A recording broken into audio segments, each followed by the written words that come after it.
It's been a few days since my enlightenment experience that I released a video on that caused a little bit of a stir. So I want to talk about that, and I want to explain a little bit of what was involved there, what was learned there, because there's actually quite a bit to say about this. So first of all, people have been asking me and speculating about, was this a trip? Was this psychedelically induced? And the answer is that I take psychedelics. So yes, in this case, I did take psychedelics. Now, this requires quite a bit of explanation, though, because this can be a big source of confusion for people. It can feel like, oh, Leo, so you let me down. You tricked us because you made it look as though this was a real enlightenment, but really it was just a psychedelic trip. Yeah, I've had those too. And then they just go away. And so it was just a fake enlightenment. So let me address this point. And there's actually a lot in this point that needs to be addressed. Where to begin? I'm trying to be more authentic from my experiences. So I'll circle back to this question about psychedelics in a second. Let me just tell you what happened after that experience, kind of wind it down. So what you have to understand is that an awakening experience includes both knowing or understanding, which stays with you, and it includes an emotional component, and it includes like a state component. And this is not just true of psychedelic trips. This is true of all awakening experiences. And these awakening experiences have a broad range of quality and also depth, and different things can be made aware to you in these different awakening experiences. So you can awaken to different things, you see. So if you're meditating on a meditation retreat, let's say for 10 days straight, and then you have an awakening experience, I've had that before without any psychedelics, you have that. What happens? Well, again, you get some sort of emotional state that comes along with it. You get an in-the-moment penetration into the truth or some facet of the truth. It's usually just a facet, not the whole thing, but a facet of it. And then you get an understanding of like, oh, okay, now I understand the bigger picture of what the truth is and how it fits in with my life and how it fits in with reality and all of that, you see? And then what happens is that moment goes away. Of course, you're not constantly on that high for the rest of your life. This is where people really get confused, is they assume that, oh, you're just going to be on this high now forever if it's a true enlightenment. That's almost never how it works. Almost never how it works. There's different kinds of awakenings you can have. For example, you can have an awakening into some facet of the truth, but it's such a short glimpse. It's like 2 seconds long or a minute long, and you're not quite sure what you're really seeing. Like, you're seeing the truth, but you're not sure what it really is, because it's just like such a small facet of the larger thing, that you don't come away with a lot of understanding. So that awakening experience sort of passes. Let's say it lasts for an hour or two, then it passes. And then you're just kind of like, well, damn, that was really weird. That was very profound. I'm not sure what the hell that was, and I'm not sure why it went away or where it is now. And I've had that before as well. And that can happen both on psychedelic trips, awakenings, and it can also happen on non-psychedelic awakenings. You know, what you would call legit awakenings, like if you're in a Zen temple or something, meditating. So it's important to keep that in mind, you see. In a sense, the most important part of an awakening is not the state that you try to keep, but it's the knowledge or the understanding that you carry away with you, and then how you apply that in your life, and also how much it transforms your relationship to everyday mundane life. Because, yeah, you can do yoga, You could have a Kundalini awakening. You can open your heart chakra. You can open your third eye, the sixth chakra. You can open the crown chakra, the seventh chakra. You can open all these chakras. You can have all sorts of interesting mystical experiences of infinite love, or of oneness with other people, or just of directly experiencing the absolute, as I've done many times, and as what happened in my experience that you saw there in this video. So yeah, you can have all these, but the question is, what do you carry away at the end of the day? And the reason that I decided to post this rather provocative video was because, for me, this was different than ordinary psychedelic trips. I've taken quite a few psychedelic trips on various substances at this point, and many of them are very profound. Like 5-MeO-DMT, very profound. I've had profound trips on other substances beyond 5-MeO. So by no means is 5-MeO the most profound substance. I've found many substances can be equally profound, if not even more profound. But on this occasion, what happened for me was, and this is the only reason I recorded it, because I wouldn't record a standard trip. And I haven't in the past, because in this case, there was something different that was happening. In this case, everything for me was coming together in a remarkable way.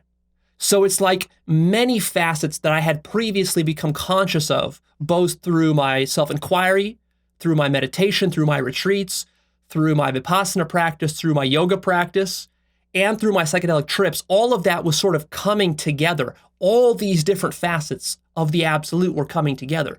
The infinity aspect of it, the aspect of no self, the aspect of infinite love, the aspect of non-doership, having no free will, the aspect of like completely surrendering to it. So all of these aspects came together, and also just this very clear understanding, not just like a high, but an actual understanding of how all these facets fit together and what they really mean. And that's the point at which I grabbed the camera, and that's the beginning of that episode, is when I realized what was happening to me, and that this was something that I felt I wanted to share with people in a very genuine way. And I knew that I would get flack for it, and I knew that it was a kind of a risky and a ballsy sort of thing to do. And I was a little uncomfortable with releasing the video, and I'm a little uncomfortable with some of the reactions that have come, people speculating about all sorts of things, because see, this is dangerous territory. Because my reputation is on the line as a teacher. And of course, I know that people look up to me. I know that people project a lot of stuff onto me. They project their expectations and their hopes and their own personal journey in life and in self-actualization and with spirituality. They sort of project that onto me. And that it can't be avoided. It can't be avoided. You do that with every teacher. This is not something particular to me. This happens with every single teacher. So take a look at any teacher throughout history, or any of the modern teachers, Eckhart Tolle or Rupert Spira or Mooji or anybody else, and you see people projecting their ideas onto these people.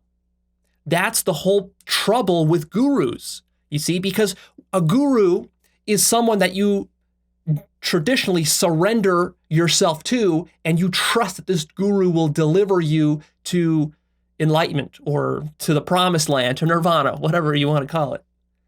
And personally, I'm very much against this guru idea and this guru concept, which is why I don't have any one particular teacher that I follow or overly praise, because I think that there's a real deep danger with holding a person as a guru, because then you develop this attitude that they're somehow above you, or that they're somehow superhuman, and that all of a sudden they're perfectly moral, They can't have any sexual problems. They can't have any neuroses anymore. They can't have any addictions. They have to be perfect in their manner, right? To fit that ideal of like the totally, fully enlightened Buddha or Jesus figure who is so perfect that his farts don't stink.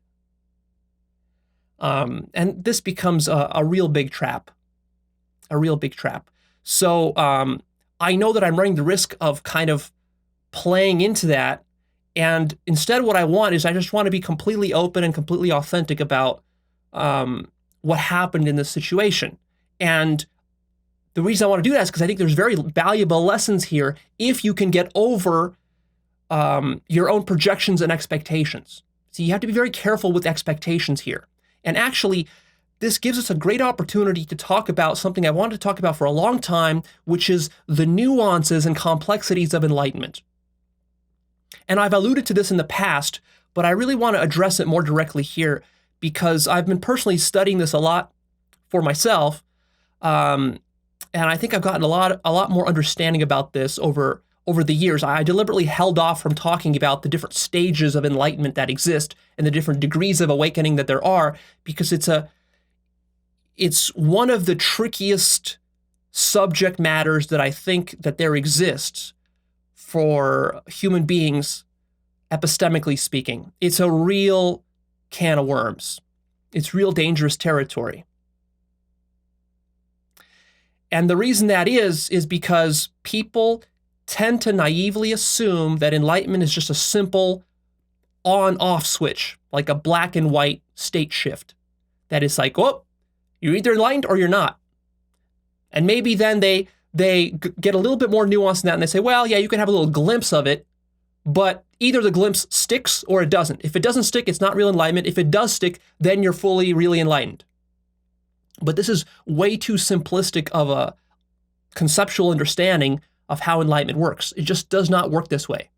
And if you think about it, it would be rather silly to expect this very complicated machine that you have here in your skull, the brain, with its billions of neurons and all the different modules in the brain and your psyche, all the software in the brain, and how all that is working and all that is interlinked. And you think that what? Just by flipping a switch, that entire psyche is going to get transformed in one instant and that all those neurons are going to rewire themselves? No, that's not how it's going to work.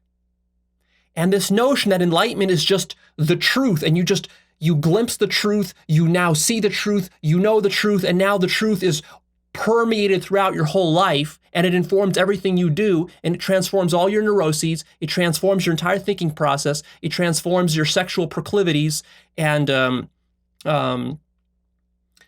it transforms your food addictions and what other kind of addictions, your internet addiction, other kind of stuff like that, all in one fell swoop. That's way too convenient. It just doesn't work that way. That's just a caricature of enlightenment. In reality, and this is what very few spiritual teachers talk about, is that it's a lot more messy than that. People have awakenings of various degrees. They glimpse different facets of the truth. There's different degrees of clarity to what you're going to glimpse.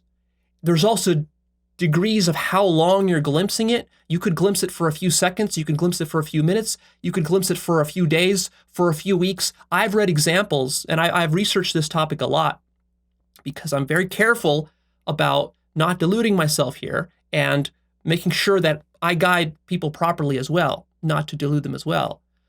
Because what you don't want is you don't want to reach some sort of place and then say, okay, that's it. I'm fully done. My journey is over. I'm as developed as I can be. I know the full truth, and that's it. And that's the end. And now I'm going to rest on my laurels. And now I'm going to just like act as though I'm as good as anyone can ever be. See, that's the whole thing we're trying to avoid.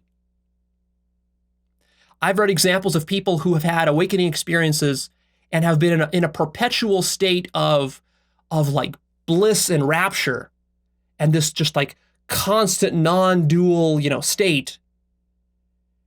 And they were there for a couple of years. and then they dropped out of it. So that stuff can happen. So in reality, this entire field is much more complicated.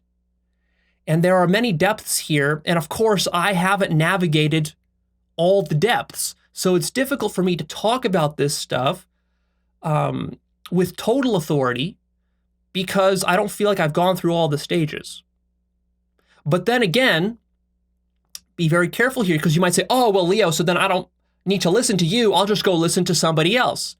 Well, you see, but be very careful. Whoever else you go and listen to, you still have to take this point into consideration because how do you know the depth of their attainment?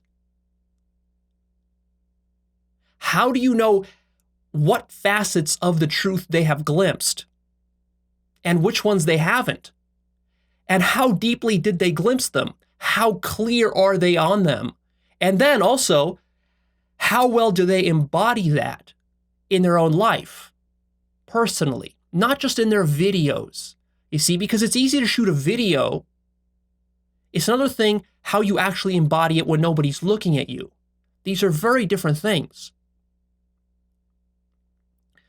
Generally speaking, what I've discovered through all my research is that if you're talking about full, complete, utter enlightenment, where you have glimpsed all the facets of the truth from different angles and all together at the same time, and you've integrated all of them and you embody them, let's say, significantly within your own personal life, and you've had it rewire your entire mind, your entire psyche, and your entire emotional system, that's what I would call mastery of this field, mastery of non-duality. If you set that kind of expectation for what the word enlightenment means, because see, the word enlightenment, different people use it in different ways. And they never tell you what they mean by the word enlightenment. Some people will mean utter complete mastery, moral perfection. Well, see, if you're using it in that sense, then very, very few people meet that criteria, including many what you would consider masterful teachers. They still fail to meet that criteria.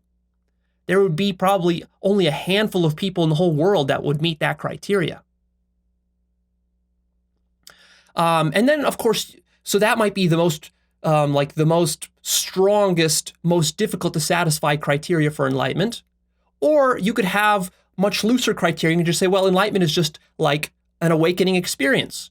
And it comes, it goes, and then how much of it you retain, that varies too. So that might be the most like loosey-goosey definition of enlightenment. And then there's a whole spectrum in between. So generally, when I say an enlightenment experience, that's what I'm talking about. I'm talking about you becoming conscious of some facet of the absolute truth, different facets. There's not a particular facet, but there's different facets, and there's different depths. And then, you could have a shallow enlightenment experience or a deep enlightenment experience. It could be a temporary one, or it could be one that sticks. But still, see, even the notion of it sticks, you have to question that as well. Because some people say, oh, well, yeah, Leo, so if it doesn't stick, it's not real. But see, this assumes that sticking is, again, a simple binary thing, like it's stuck or it hasn't stuck. But if you just do the research into the literature and you look at people who have these kinds of experiences and you look at famous teachers and such, you see that it's not that simple either. It's not just that it sticks or it doesn't stick. There's degrees of how much it sticks, how much it transforms you. Because what you really mean by it sticks is that now it's like permeating your entire life. And they have different words for this in different traditions. Like, for example, in Hindu traditions, in Advaita, Vedanta, for example, they have a term called Sahaja Samadhi. And that might be the term you would use for someone who is just so deeply enlightened that it's like they're in a perpetual state of, it's like they're on a psychedelic 24/7. It's like everything is non-dual all the time. They're literally walking through the world completely conscious that the entire thing is just an illusion. and this consciousness stays with them no matter what they're doing. You know, they could be running away from a lion, from a hungry lion chasing them, and they would supposedly still have this degree of consciousness. So is that what I have? Certainly not. I don't make any, I don't make any pretenses about that. Certainly not. If you want to reach something like that, if that's what you consider enlightenment, then, well, you're looking at 20, 30, 40 years of this journey, of many, many awakenings of various degrees, and just kind of blasting your mind with these awakenings and just completely rewiring your entire psyche, everything, such that you're in this like perpetual high all the time. And then there's like lower versions of it as well. There's different levels of samadhi that people talk about from different traditions. In Zen, they have Kensho, they have Satori, different levels of Kensho and Satori. So every tradition has their own way that they slice and dice. And see, that's what's tricky about this, is that it does depend on how you slice and dice it, and your own expectations and your own definitions. And most teachers, when they talk about these words like enlightenment or awakening or self-realization, first of all, they just use these words the way that they grew up using these words. And oftentimes they don't tell you what their definitions are. And then, of course, different teachers use different definitions for precisely the same words. So some people might use the word enlightenment and awakening and self-realization interchangeably to mean the exact same thing without making any finer distinctions. And other teachers will say, no, I make finer distinctions than that. I use the word enlightenment for this thing here, and I use the word awakening for this slightly different version of enlightenment, and I use the word self-realization for like something like Sahaja Samadhi. And most students, because this is such a complicated topic, most students, they come in very kind of simple-mindedly, and they just assume, oh, enlightenment is just an enlightenment. And then they just sort of buy these different words, and then they get confused. Or they come in and they're only coming in from one tradition or one school. So like they're only coming in from Zen, or they're only coming in from Buddhism, or they're only coming in from yoga or Advaita. And they don't want to really study the broader field. They don't want to study other schools. And so what happens, and this is a big danger that I see, is that people just develop a rather limited and narrow understanding of what this entire field is. In reality, this field is much more complicated than it seems. So what has happened to me over the last couple of days after this experience? Well, of course, the peak has come down. You even saw in the video, towards the end of the video already, I wasn't really in any kind of peak state. It was just quite normal. But of course, that continued to wind down. And it was interesting for me to see what would remain. What would I keep from the experience? Because sometimes you have these experiences and you don't keep very much at all. You lose all of it, which can be pretty depressing and sad. In this case, it's interesting. It was such a deep experience that I felt like a lot of the understanding that I got there, I still have with me right now. So, for example, if I just stop teaching for a second, and if I just stand here, I can focus my mind on what I am. And my mind focuses in on sort of the nothingness of empty space. And I can focus in on that. And I know that I'm not the body. I know that I'm not this voice. I also, as I'm looking at my physical surroundings, there's not a shadow of a doubt in my mind that I'm standing inside of a physical universe. This is clearly not a physical universe. And I know that without a shadow of a doubt that this is consciousness. I'm standing inside of consciousness, and that this entire thing is myself.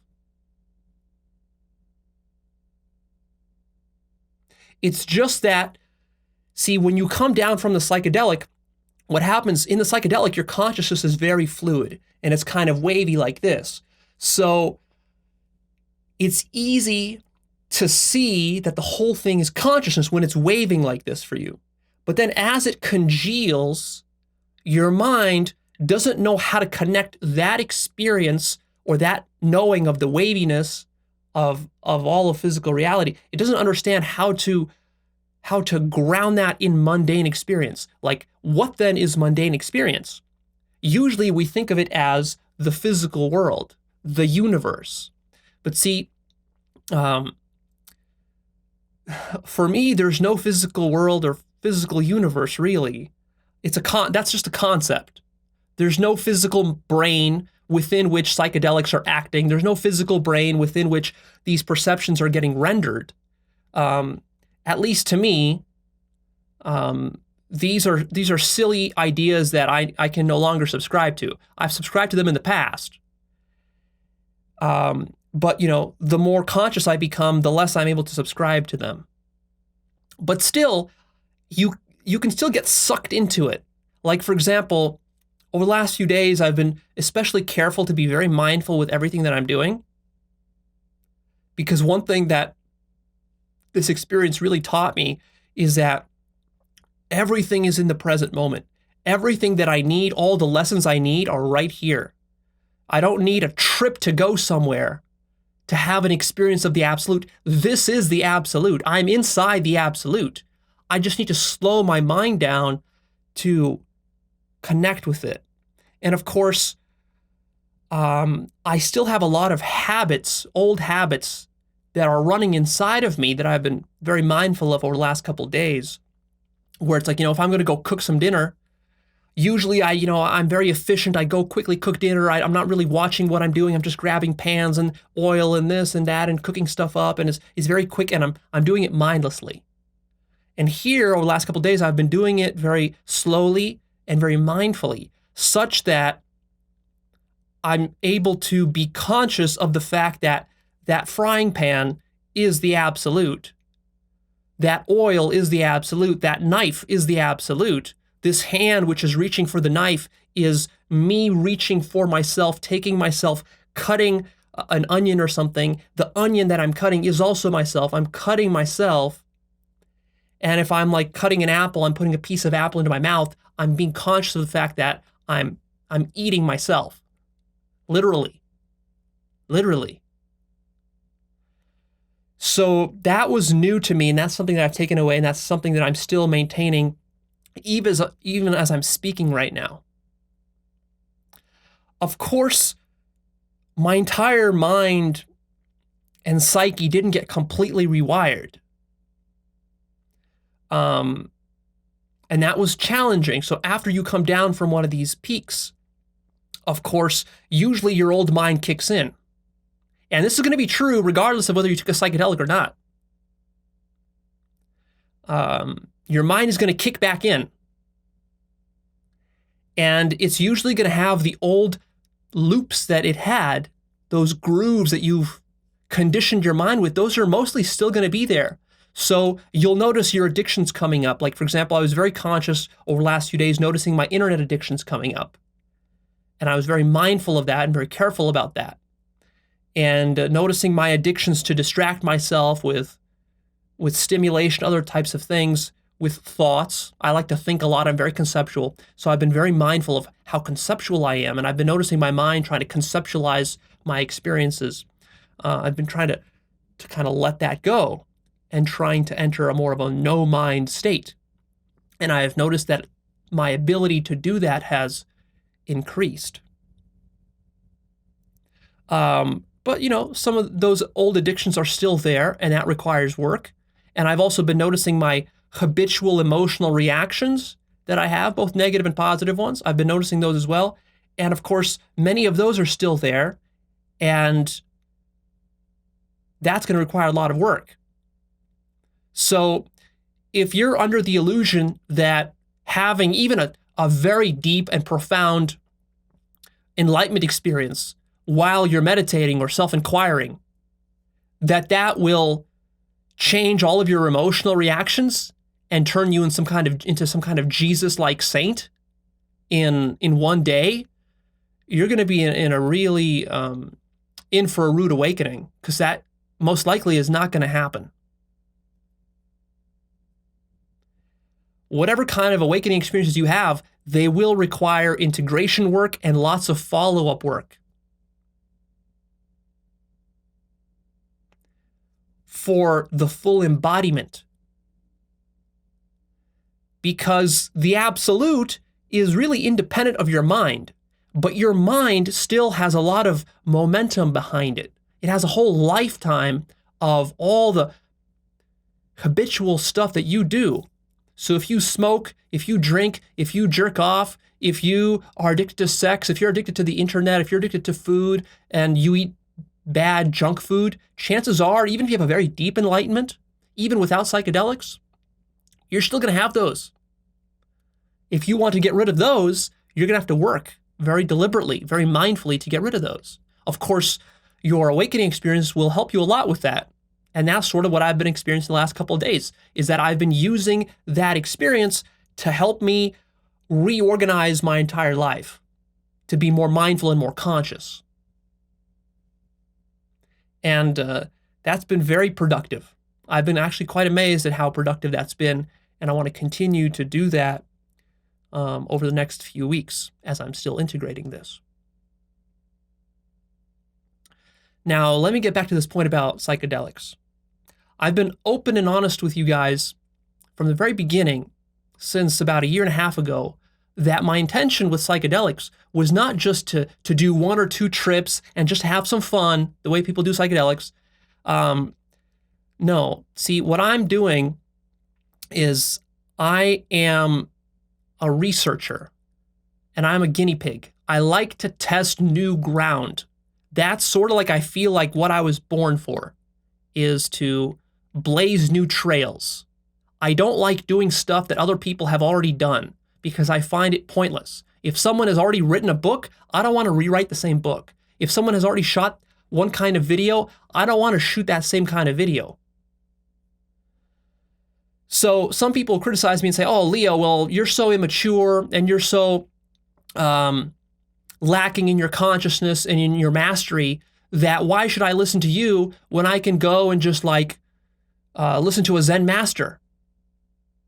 Because, Leo, you're talking about psychedelics. What are psychedelics? That's a corruption of enlightenment. I want the traditional form. Okay, so here's the deal. If you want a totally traditional form of spirituality, then by all means go join a Zen monastery, or go find yourself a yogi guru in India or something like that. You can find those types of people. They're around, and just follow their path to the T. And that might work for you. But don't expect me to be offering you that here. That would just be redundant. I'm not here to be a traditional Zen master or a traditional yogi. That's not my role in this world.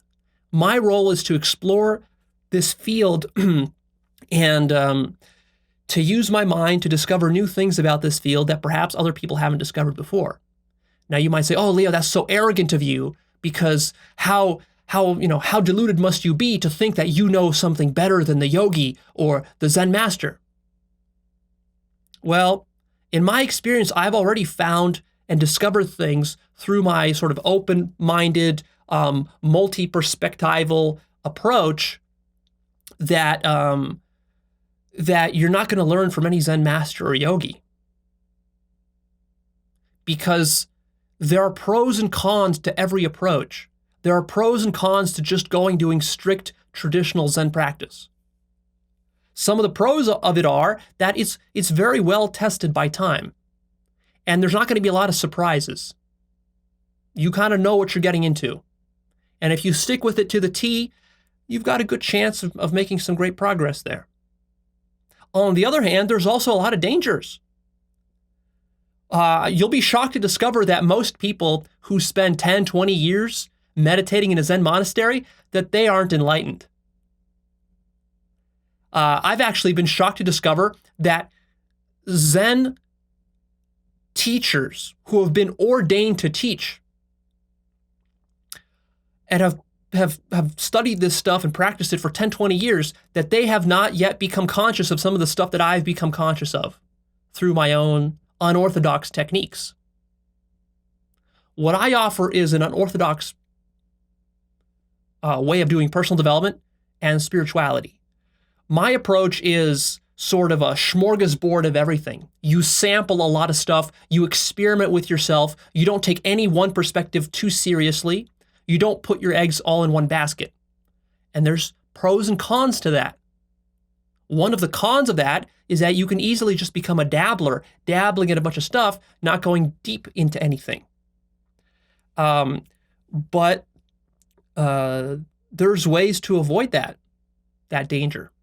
You can both do a smorgasbord of the entire field, and you can also go deep into certain aspects. And that's what I've been doing lately. I've been going deep into certain things, and I've been getting some amazing results. And some of the things and techniques and methods that I've found and tools that I've found have been really amazing. And I'm excited to share those with you because I don't see a lot of other teachers sharing them because they teach usually orthodox methods. So if you want orthodox methods, go find those and stick with those, and fine, then you don't need Actualized.org. What I offer is I offer something unorthodox. And of course, there's risks to that, but then again, there's risks to everything. You run the risk of doing the standard Zen traditional practice and never becoming enlightened. In fact, most Zen students will never become enlightened. Because quite frankly, at least in my opinion, many of the Zen techniques are not the best and most efficient techniques, nor are they appropriate for everybody. For certain people, Zen is perfect, but only for certain people. How do you know if Zen is perfect for you? Well, in truth, you don't know. Not until you've invested a lot of time into it, which is why I like to dabble in stuff, sample a lot of stuff, so that I can find what'll resonate with me, what'll resonate with my personality, what'll resonate with my heart, what will resonate with the particular neuroses and problems that I have.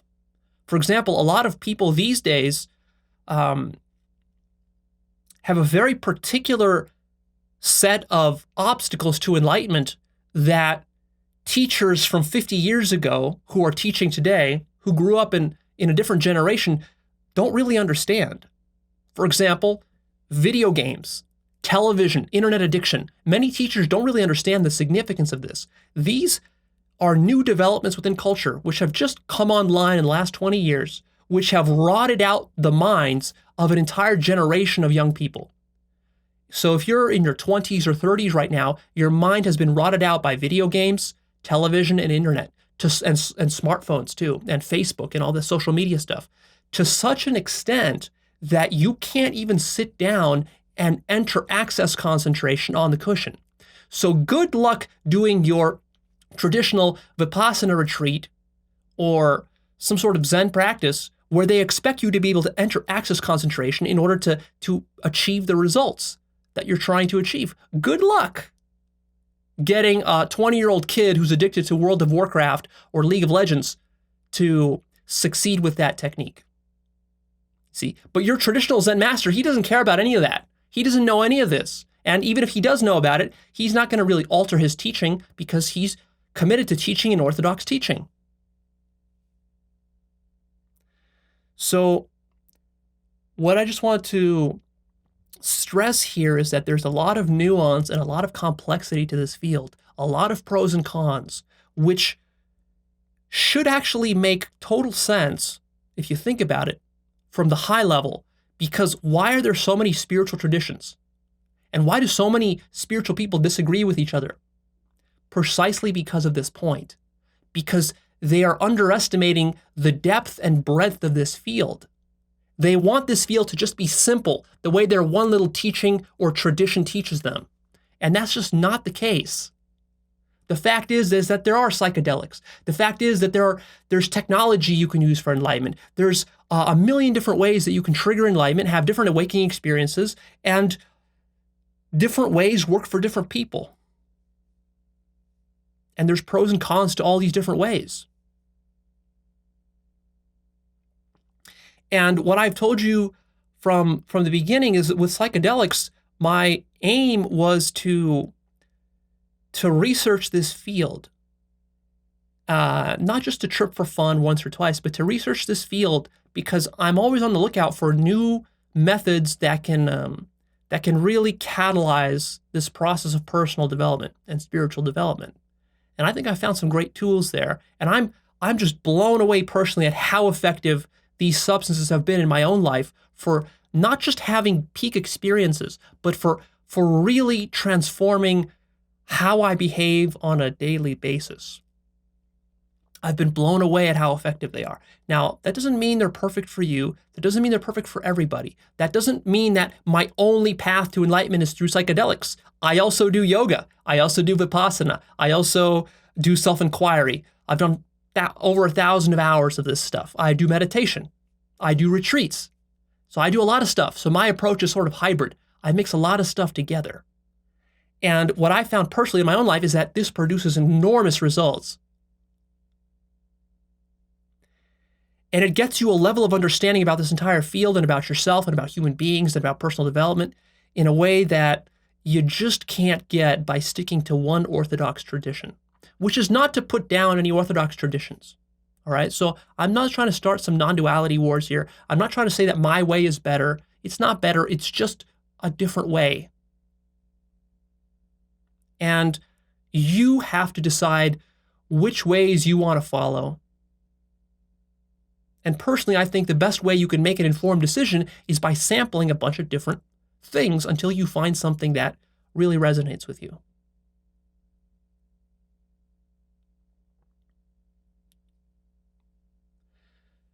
Can psychedelics make you permanently enlightened?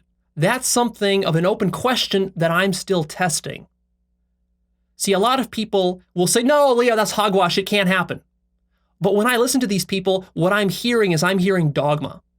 I'm not hearing them speaking from direct experience. Sure, a lot of people have tried psychedelics once or twice, a couple of times, 7 times, whatever. They've screwed around with it. And they say, oh, no, it doesn't stick. It doesn't work. Everybody knows it doesn't stick. I don't buy that.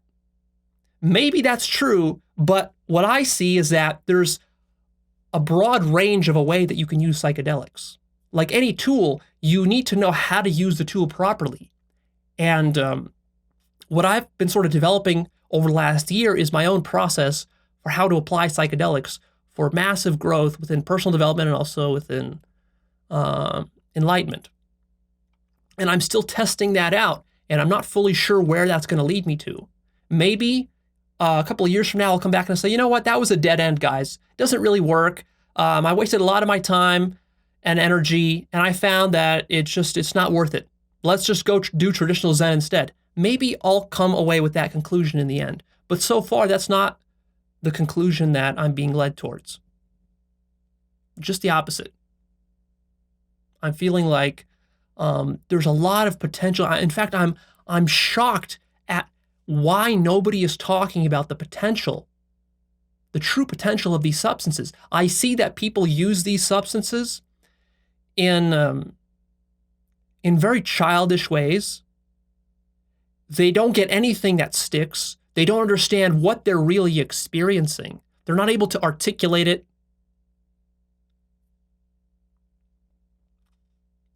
For me, what I experience when I use these substances, when I use a real serious method for the application of these substances, what I find is that I'm able to access levels of consciousness that I only see a handful of the most enlightened of the most enlightened of the most enlightened masters talking about. And these masters have dedicated 40 years of their life to accessing these levels of consciousness. I'm seeing that I can access those on a weekly basis. And to me, that's a remarkable discovery, which I wish someone told me about 10 years ago. It certainly would have completely revolutionized my life. And so I feel like, even though I run some risks talking about this stuff, I feel like this is sort of like my role. I stumbled upon it, and therefore I need to share it with people. And then how people interpret it and react to it, well, that's really out of my hands. I have to just make sure that I'm trying to be honest and authentic about it, and to be truthful about both the pros and the cons and the limitations and the potential here. So, am I deluded? Well, you have to judge for yourself. This question of who is deluded and who isn't, that's not such an easy question to answer. Don't be so quick to think that your Zen master isn't deluded in some fashion. Don't be so quick to think that you're not deluded for judging somebody else for being deluded. See, this is a very tricky subject. The broader your research goes, the more you will see how tricky this subject is, and just how non-trivial it is to determine which teacher or teaching is deluded or not deluded, or which one is deeper than another one. So the reality here is that this stuff is very nuanced and it's tricky. So the key, and really the solution here, is very simple. If you want to boil all this down to one simple solution in a nutshell, it's this. Don't go thinking you've got to the end of the rainbow. You have some deep experience, whether it's on psychedelics or not, great, but don't think you're done. It's not that simple. It's never that simple. I think that even many people who follow the traditional paths to enlightenment still get stuck. They don't reach the highest levels because they don't take all these points that I'm talking about into consideration. So if you want a fail-safe, a safety valve against delusion, it's simply this.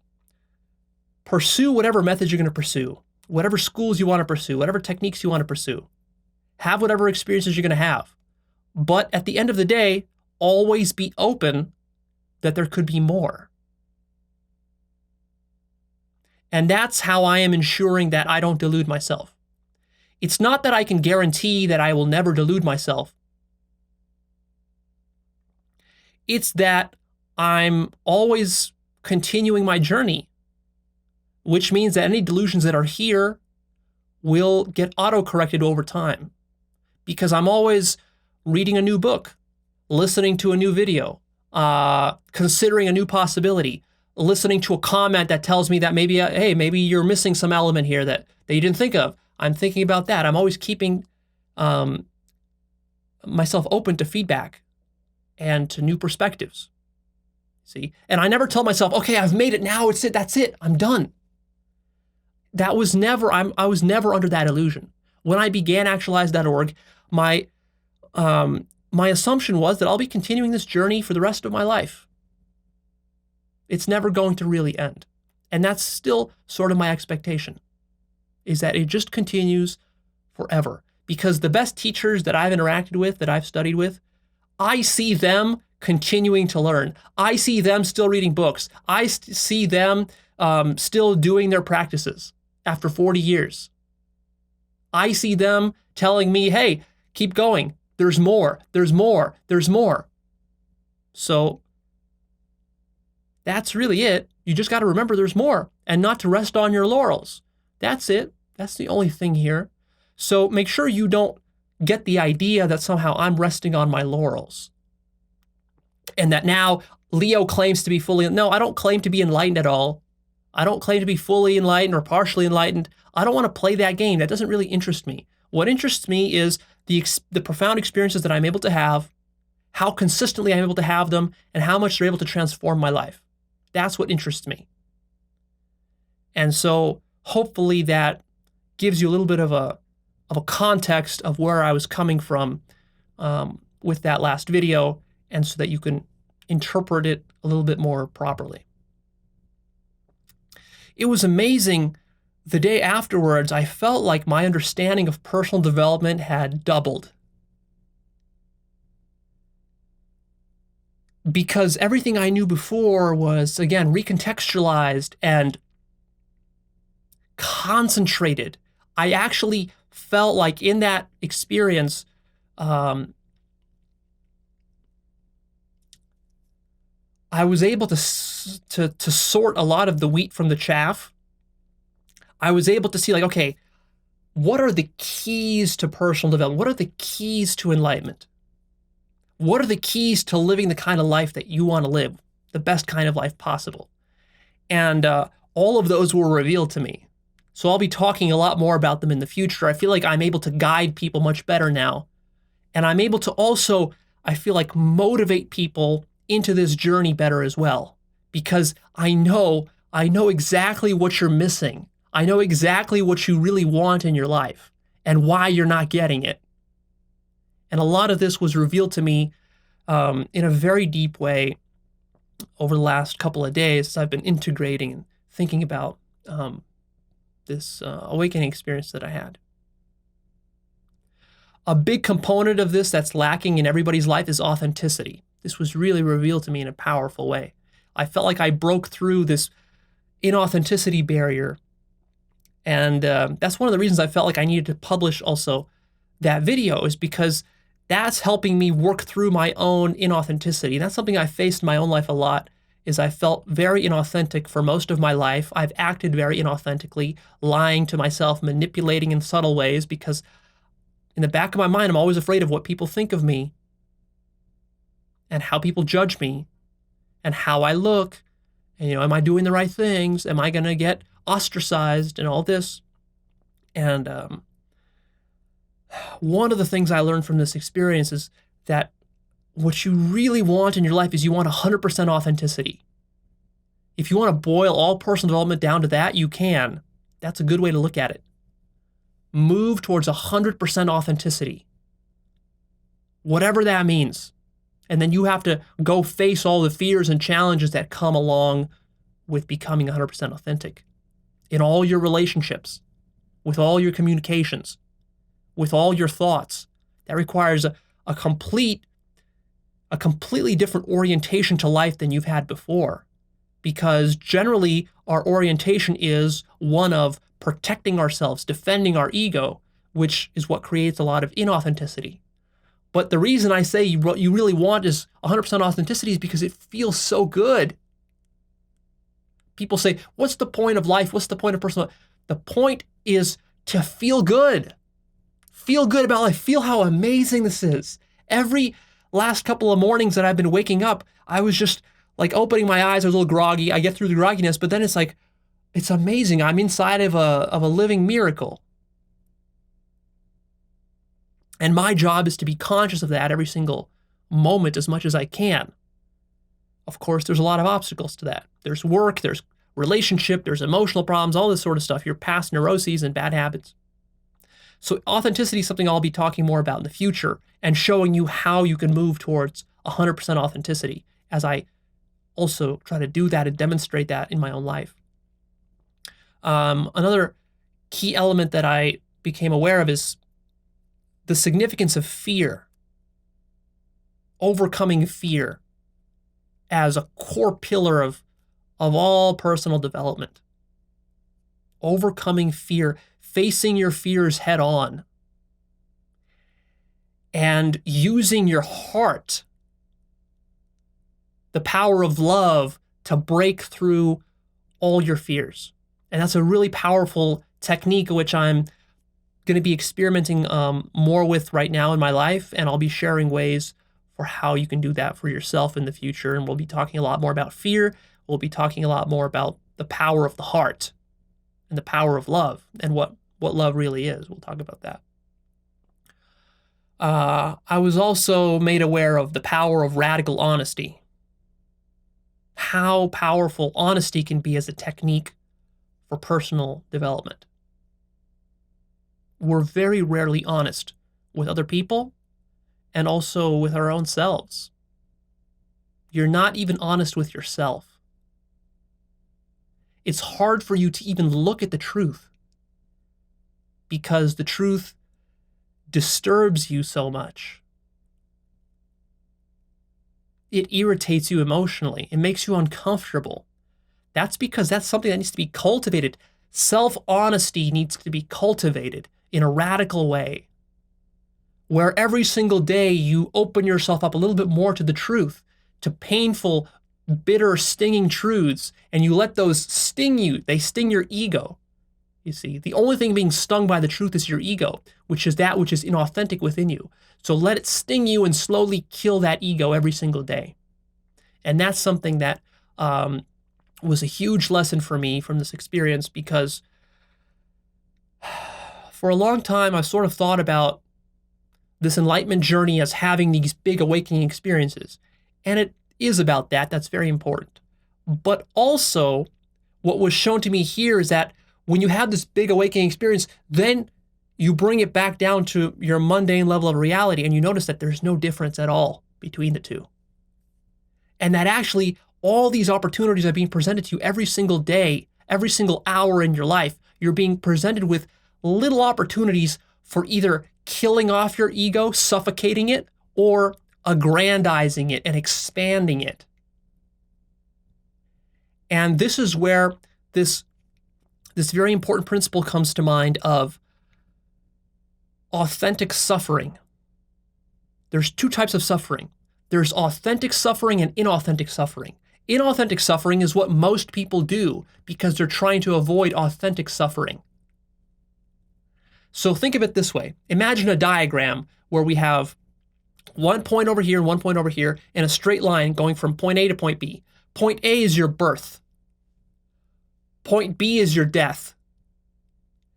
The entire point of life is to go from A to B. And there's a straight line going from A to B, and that line is you going straight towards truth. Death is truth. I'm not talking about the physical death of your body. I'm talking about the death of the self. The shortest distance between being born as a self and dying as a self is truth. That's the only thing that stands in the way. But do most people take that shortest route? Of course not. What do? They take a very circuitous, spirally route like this. See, because they can't stand the truth. It burns them too much. So what they do instead is they come up with all sorts of excuses for how not to suffer through the legitimate suffering of opening yourself up more to truth. That's legitimate, authentic suffering. They find other ways to suffer. Like they go have sex indiscriminately, they go drink booze, they go, they start chasing money. They have kids even though they don't really want them, but they have kids anyways because, they're having sex too much and they're eating bad food. And so, and they're suffering through all that. And then they wonder, why does my life suck so much? Why am I so depressed? Well, it's because you're not taking the straight, direct path to truth. You're taking this long, circuitous route, and you're just trying to stall out the clock until what? Until your physical death comes. So that when your physical death comes, you have no more time to be conscious. Your last moments will be your death. The death of the self and your physical death, for most people, are going to be the exact same point. And that turns out to be a terrible way to live. It's going to be a terrible way to go out. Instead, what you want is you want to move this point up closer so that you die, the self dies, long before the body dies. Then what happens is that you live for the rest of your life, 30, 40, 50 years, you can live being conscious of infinity everywhere, of the miracle of life. And then your life is a miracle. It's a living miracle. It's amazing. You're happy no matter what. It's amazing. But to do that, you need to stop this circling around, eating buckets of ice cream and watching porn on the internet and doing all this sorts of stuff, which is a distraction. And go head on into legitimate suffering. Legitimate suffering is the suffering that you encounter when you face the truth in whatever way. And you can face the truth a little bit each day in your life. Just face the truth with your relationship. Face the truth with your own physical body, how you feel about it.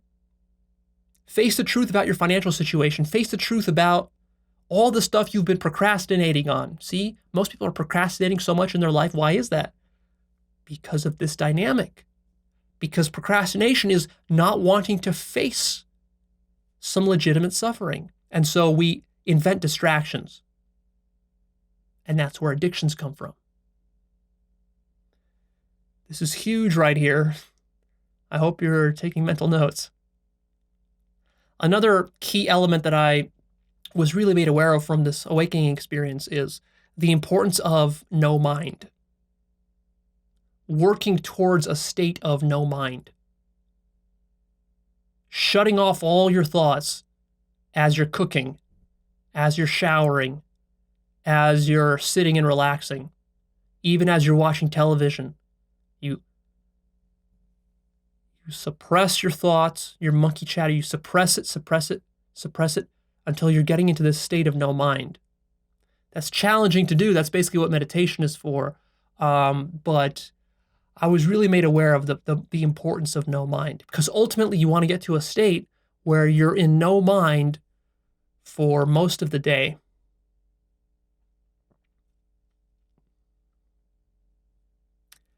And if you think that enlightenment alone will make that happen, very unlikely. Very unlikely. You have to work separately, additionally to your enlightenment experiences to get to this no mind. Requires putting a lot of emphasis on minute-by-minute mindfulness practice, which is something I really am starting to appreciate more and more. I understand why the Buddhists stress mindfulness so much. Even more so a lot of times than having a big mind-blowing awakening experience, they stress mindfulness. It seems very simple and boring, and it is until you have one of these huge awakening experiences, and then you realize, oh, this is the absolute. If I'm not mindful of the absolute right here, then what the hell am I doing? I'm looking for it somewhere else when it's right here. Another big thing that happened for me personally during this awakening experience is that I had a real powerful vision for how I want to live my life. And that is devoting myself to selfless living. I want to live selflessly. That is the best kind of life that's possible to live. And so, contrary to what a lot of people say, for me, the more awakening experiences I have, the more my passion increases for selfless living. The more my passion increases for sharing these teachings with the world. That's just me. I don't know how it is for you. Maybe for you, you're going to become a nihilist and you're not going to want to do anything. You're going to lose all your passions. That's possible. But personally, I think that if your passion is grounded in your heart to begin with, that passion will not get extinguished by these awakenings. It'll actually get strengthened. But if your passion is grounded in ego, then those certainly will tend to get extinguished. But that's actually what you want. That's what you call spiritual purification. That's where your deepest growth comes from. Your passions need to transition from being egoic, shallow passions to being deep, divine passions. Passions that are much larger than yourself, that involve the entire universe, not just your little self, your little family, your little group of friends, or your little company or something like that. So what you're going to see over the next year is, hopefully I'm going to be able to follow through on this vision, and you should start to see me embodying more of this living a selfless sort of lifestyle. That's what I'll be working on. Non-doership was another huge facet that was revealed to me. What you need to become more conscious of is the fact that you're not actually in control of anything in this life. Every single word coming out of your mouth, every single thought you're having is completely inevitable and couldn't be otherwise. I am not in control of what I'm saying here to you. This is being fueled by a higher source. And what I need to do is just purify myself of my own personal bullshit, my own personal lies and deceptions, so that I can be a better vehicle for this divine force working through me.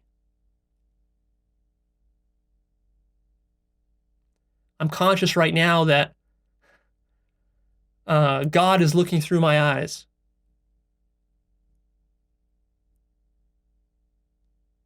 That's what it is. That's what your entire visual field is.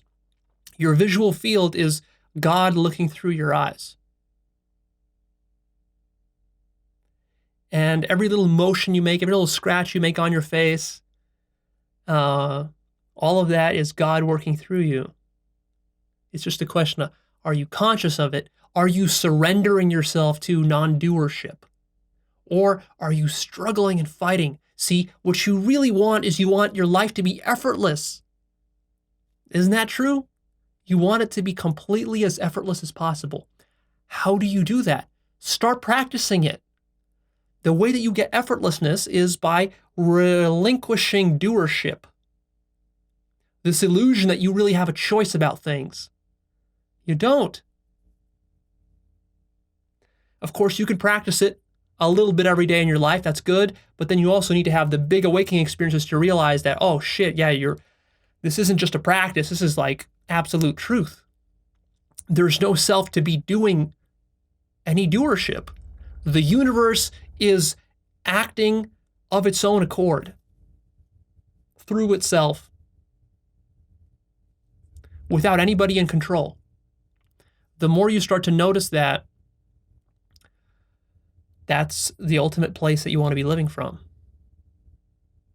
Life is so much easier when you're not tricking yourself into thinking that it's all the pressure's on you to be in control of everything. The fact is you don't have control, but you're afraid to give up control. That's the ego's whole agenda, is to maintain this grip and control over your life, because it tells itself that, hey, if we don't keep this control, then everything's going to fly apart and everything, the shit's going to hit the fan. That's not true, but it's a very, very powerful fear. And by no means have I overcome that fear. That's something I'm going to be working on a daily basis. Another thing that was made aware to me is the importance of slowing down my life. People these days, including myself, live such fast-paced lives. Why is that? Because they're unconscious. It's a self-feeding feedback loop. You live a fast-paced life because you're unconscious to begin with, but then the fast pace at which you live your life makes you even more unconscious. It deepens your unconsciousness, which makes you think that, oh, the problem with my life is that I'm not accomplishing enough, I'm not doing enough fast enough, so you live an even faster paced life. And see, it becomes a vicious circle. The counterintuitive move is to simplify your life, minimize your life, and to really slow down. Over the last few days, I've been slowing myself down, in a sense, doing less work, but what I've actually been achieving is more work and more satisfaction from my work. Because when I slow myself down, I'm able to get into the flow and into the zone, whereas when I'm doing everything quickly, I'm just doing it to get to the next thing, to the next thing, to the next thing, and I'm not really appreciating any of it, such that really I'm just living with one foot in the grave, as they say. Because I'm always like living in the future, not right now. I'm not able to appreciate what's right there. So I've been slowing down my life, and I have to be very mindful not to speed it back up, because part of the problem with passion, having all this passion, which I'm filled with passion these days, more and more, but I have to be careful, because if I become so passionate, I start doing all this stuff, then I get disconnected with the truth and with my authentic self. So I have to just kind of like put the brakes on very consciously. And the last thing that I'll mention here as far as insights that I got is I got a lot of insight into why people fail with enlightenment, what their obstacles are. Like, it just becomes crystal clear to me why people are not able to reach these degrees of consciousness. And I'm not just talking about people who take psychedelics. I'm talking about people who are hardcore meditators, who've been meditating for 10, 20, 30 years, or doing self-inquiry for 20 years and still haven't become conscious of some of the things that I've become conscious of, for example. I understand why. And I'll be talking more about that in the future. But one very big obstacle is you actually think that there is such a thing as a physical world, a physical universe, and you think that enlightenment is something other than physical death. Very few enlightenment teachers tell you just balls to the wall, flat out, that enlightenment is your physical death. You will physically die in this process. That's what all spirituality is about, your physical death. You're slowly moving towards your physical death. And if you make any kind of distinction between ego death and physical death, you ain't gonna experience the deepest levels of enlightenment. You ain't. Because at the deepest levels of enlightenment, there is no world, there is no universe, there is no reality, there are no other people.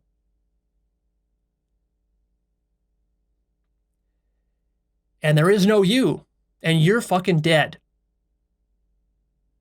And if that scares you, good, it should. If that gives you trepidation about whether this path is for you, good. You need to face that trepidation. That's the thing you got to work through so that you open yourself up to the peakness of awakening that can happen. A lot of people take psychedelics, but they don't experience the kinds of things that I experience on psychedelics. And people take huge doses of psychedelics, way more than I take. And I don't see them experiencing the same things that I'm experiencing on very small doses. Why is that? That's because they still have all these concepts in the back of their mind of there being a brain, of there being a physical universe, of there being physical people, of there being such things as time and space and all this sort of stuff. So yeah, when you have that as your context and then you take a psychedelic, then what do you get? You just get a cool hallucination. It's nifty, it's fun, it's weird. It blows your mind for a couple hours, then you come back down and everything is back to normal because the context hasn't changed of anything. You didn't break down the things that the psychedelic was supposed to help you to break down.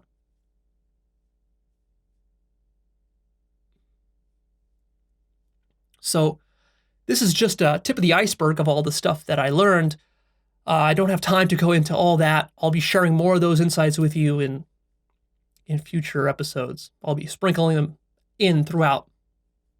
In general, I feel like my entire understanding of personal development and enlightenment as these two fields has really deepened, and I'm really excited about that. And I'm really happy that I have this deeper understanding because now I feel like I can teach better. I can guide people better, more directly to what they're really after, rather than just kind of like leading them around in circles.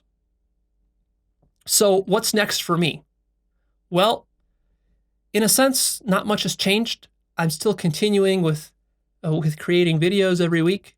I'm still continuing with Actualized.org. I'm still passionate about it.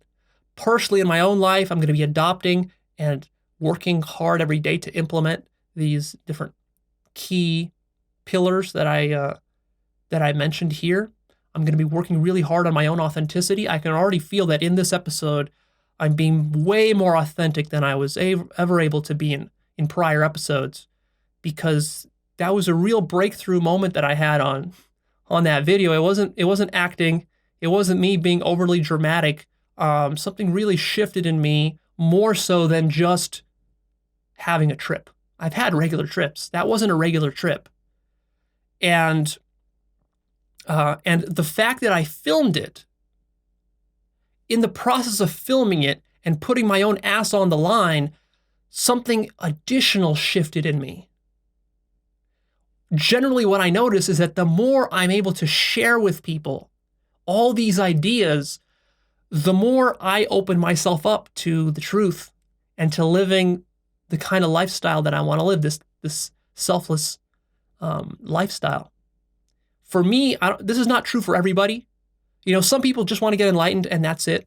And they don't want to teach or share with others. That's totally cool. But for me personally, I know deep down inside that for me, my own awakening is deeply connected to my life purpose. and to sharing and the contribution that I have in the world. These two things are very integrally linked for me. So it feels like almost as though God is not letting me just go pursue my own enlightenment by myself. In a sense, that would be simple. I could just go sit in the woods for a few months and, just work completely on myself, no cameras, no nothing. That would be, in a sense, easier. But what I'm feeling is like my mind is not letting me do that. What it's telling me is like, you got to share and bring other people along with you while you're doing it. And as you're sharing,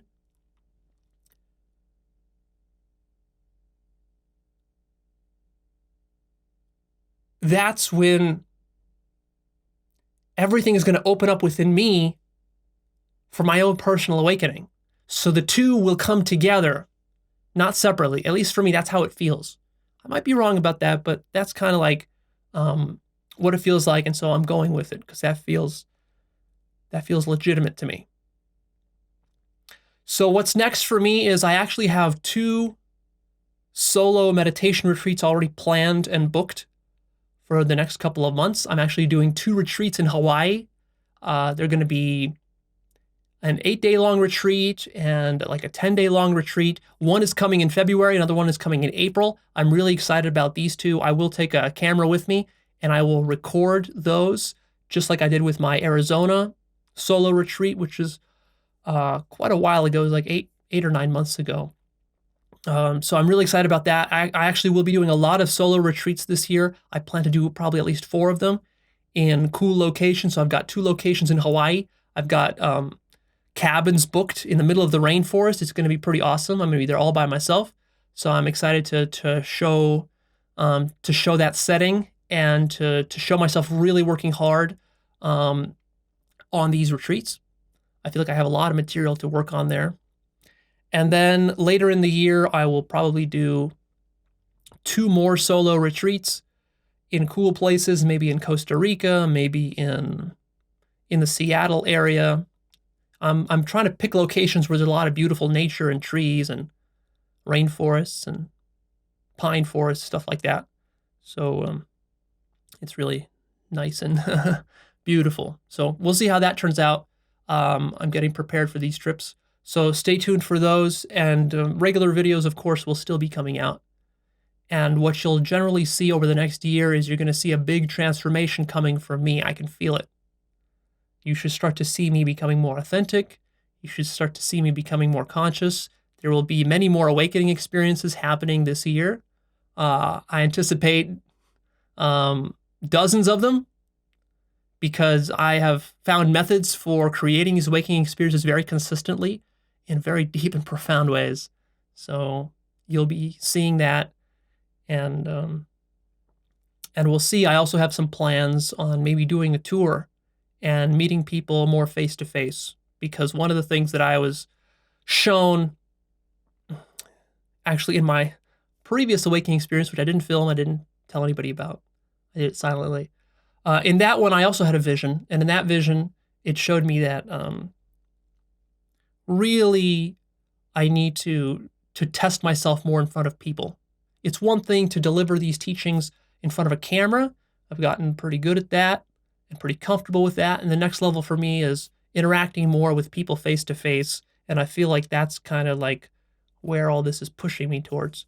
So this year in 2018, I will probably do at least 1 or 2 or maybe more, depending on how it goes, live Actualized.org videos with actual people in the audience. And then I'll record those, maybe post them on YouTube. And I'll probably start with the West Coast of the United States. And then we'll see where that goes from there. So exciting stuff is happening. I'm really just a guinea pig. I want to be upfront that I'm not a master. I'm a student, and I'm always growing and learning. And the whole point of Actualized.org, and the reason I started releasing that video, is because I keep getting this calling from the universe to make myself more authentic, make my videos more authentic, put myself out there on the line so I have nothing to hide, purify myself, document what the real journey of this work looks like, not just the theory of it, but how it actually looks for a human being to be going through this. And that, of course, means making mistakes, sometimes getting deluded, sometimes getting overly excited about something, sometimes, going down a wrong road. Guess what? That's going to happen to you too. It probably already has. So I'm not here pretending like I'm perfect. I just want to document the journey. For me, what really excites me is, imagine if you took someone like the Buddha before he became the Buddha, before he even left his palace, when he was a total noob and he didn't even know about meditation. Take him then, when he was addicted to food and to sex and all this stuff, give him a camera and then record him going through his whole 7-year journey or however long it took him to get to his enlightenment, and then record, even after his enlightenment, record what's happening with him. That's real. That's something that's more valuable than just having scriptures, because scriptures are idealized. They don't tell you all the dirty details, all the delusions, all the dead ends, all the problems, all the warts and all that happens throughout this process. This spiritual process, this self-actualization process, they're really one and the same thing. It's all about facing your own inner demons, facing your own neuroses, and finding individualized solutions to conquer that. For every human being, it's going to be unique.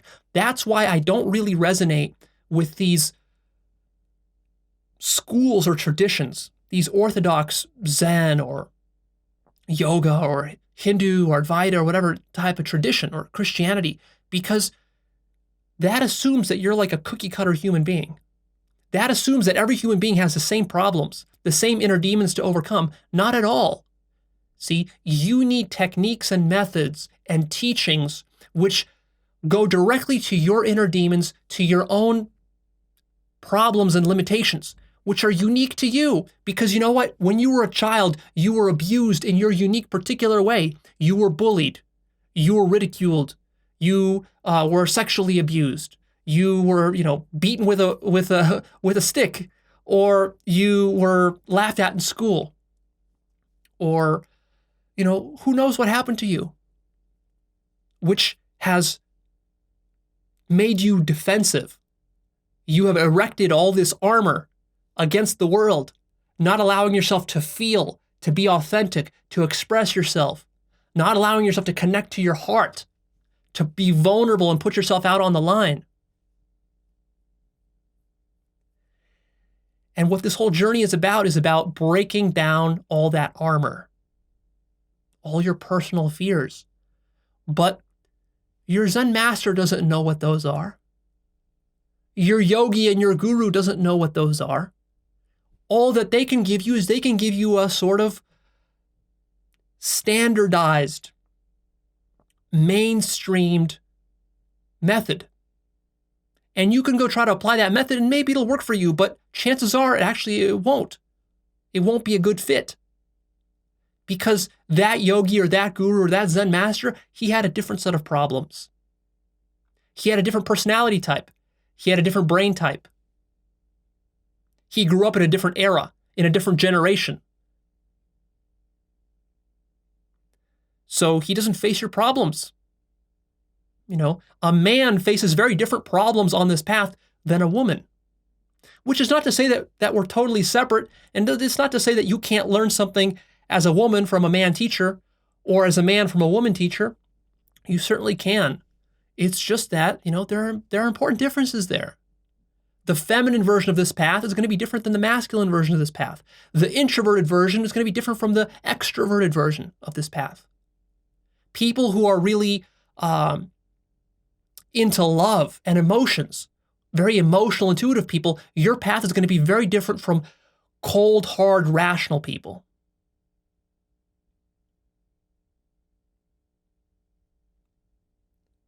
And I'm just excited about the whole thing. I'm excited about exploring the whole field so that no matter who comes to me, I can say, oh, you're this type of person and you got this type of problem. Oh, okay, then this technique will be the best for you. Go give it a shot.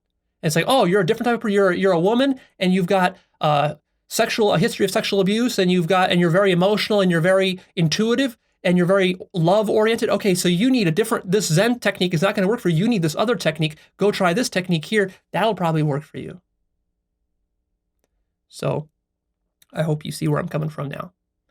All right, that's it. I'm out of here. Please click the like button for me and come check out Actualized.org.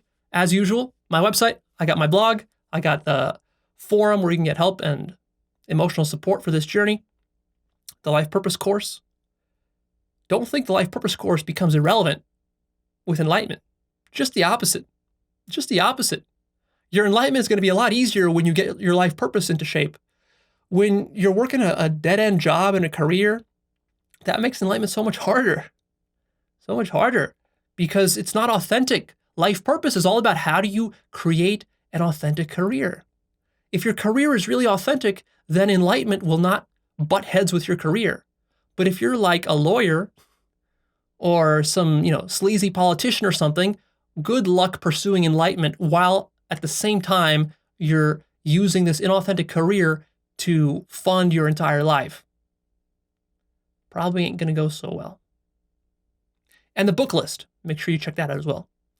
Alrighty, I'm out of here. Stay with me for more.